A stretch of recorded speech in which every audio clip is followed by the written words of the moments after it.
Hello, welcome to a OBS tutorial on how to go ahead and add blur to your OBS, whether it's your background or anything like that. So, first thing you're going to go ahead and do is head over to Google or whatever the heck you use to search up. Hopefully it's Google.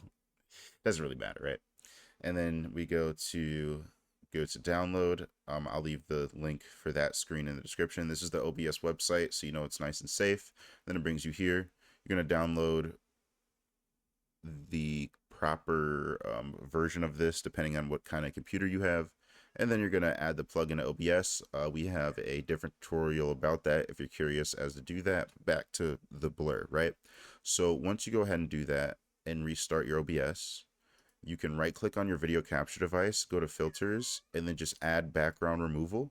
And then if you bring it all the way to the left, your background will be gone. But then if you bring it all the way to the right, it'll go ahead and blur everything else behind you. Nice and kind of easy. And there's advanced settings to kind of make this look better and go a little bit like more in your way. And then you can kind of like change it as you see to be better and not kind of clip and all this other kind of stuff. You're gonna have to mess with it for a little bit, but that's essentially how you go ahead and add blur. If you guys have any questions, comments, or concerns, make sure to leave them down below. But other than that, it's been an OBS tutorial. Thank you guys so much for watching. Have a wonderful day.